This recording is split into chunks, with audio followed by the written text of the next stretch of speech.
All right, welcome to a brand new explainer. Today, we're tracing the life, the brilliant inventions, and the ongoing crusade of the man who literally wove the fabric of our modern digital reality, the World Wide Web. Think about it. We use it every single day, right? For work, for entertainment, for connecting with friends. But who actually built the web? It's kind of wild how rarely we stop to think about the architect behind the screen. Well, in this explainer, we're breaking down the truly fascinating story of Sir Tim Berners-Lee. He's an English computer scientist who pulled off something incredibly rare in tech history. He didn't just invent a completely paradigm-shifting platform, he intentionally and famously just gave it away for free. Section 1. Vague but exciting. The problem at CERN. So, Tim's trajectory is absolutely fascinating. Born in London in 1955 to computer scientist parents, who, by the way, worked on the very first commercially built computer, he basically learned electronics just by tinkering with a model railway. By the time he was at Oxford in '76, he was so hands-on he built his own computer out of an old TV he bought from a repair shop. That lifelong habit of tinkering eventually led him to CERN, the massive European physics lab. In 1980, he built a prototype called Enquire to help researchers share info. And then, in 1989, he finally wrote the formal proposal to fix CERN's deeply frustrating, totally disconnected information silos. And I just love this detail. When Tim handed in that monumental 1989 proposal, his manager, Mike Sendall, famously jotted down just 3 words on the document: vague but exciting. With those 3 little words, Sendall unknowingly greenlit what was about to become the fastest-growing communications medium in human history. Moving to Section 2, Building the Web, an Act of Desperation. Now here is the absolutely crucial point. Berners-Lee didn't just dream up a concept and hand it off to a team of engineers to figure out. No. Using a NeXT computer, which actually became the world's first web server, he single-handedly built this entire foundational ecosystem.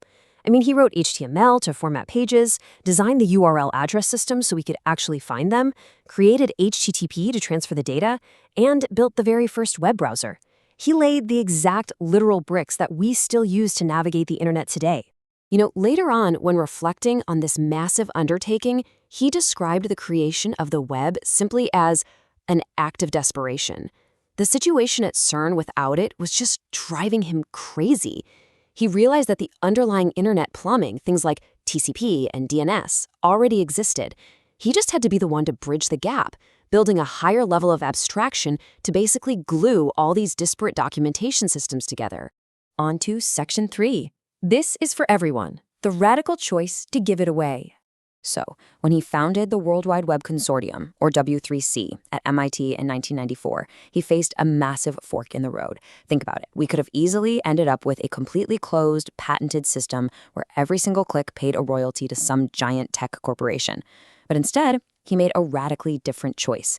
He insisted that the web standards be completely royalty-free, absolutely no patents. He gave it away so that anyone, anywhere, could adopt it and build on top of it without asking permission. This incredibly generous ethos was actually immortalized during the 2012 Summer Olympics opening ceremony in London. Berners-Lee appeared right there in the stadium working on a vintage NeXT computer and tweeted, "This is for everyone." That message literally lit up the stadium in LED lights. It just perfectly captures his mission, so much so that it's actually the title of his 2025 memoir, a book that, fun fact, features an audiobook narrated by the legendary Stephen Fry. Section 4. Defending the Open Internet, the Advocate's Pivot. Because Tim's work didn't just comfortably stop in the 1990s once the web took off. He really transformed from a builder into a fierce advocate for his creation. He launched all sorts of initiatives to persuade governments and companies to protect the web from exploitation, like founding the World Wide Web Foundation back in 2009. He pushed for affordable internet access globally, and he's been a massive champion for net neutrality as a basic human network right. He's argued passionately that internet service providers should just supply connectivity with absolutely zero strings attached, no snooping and no controlling their customers' browsing activity. But listen, being an impartial standard bearer sometimes requires really tough choices. This was perfectly highlighted by the 2017 debate over encrypted media extensions. See, open web purists fiercely opposed adding digital rights management, or DRM, basically copyright protection for videos, to web standards, fearing it betrayed the whole idea of an open internet. But Berners-Lee controversially approved the specification. His reasoning? Well, since DRM for copyrighted video was inevitable anyway, it was far better to pragmatically standardize it at the W3C to ensure that video kept working smoothly for everyday users. And that brings us to Section 5, Reclaiming Our Digital Future, Fixing the Modern Web. To tackle the modern issues we all face with corporate consolidation and privacy laws, Berners-Lee is currently leading a project called Solid, alongside his open-source startup, Inrupt. The goal here is huge, to radically change web applications to guarantee true user data ownership, decentralization, and privacy. He basically wants to give you, the user, the power to choose exactly where your data goes and which apps are allowed to see it. It's really all about taking the power back from those massive data silos.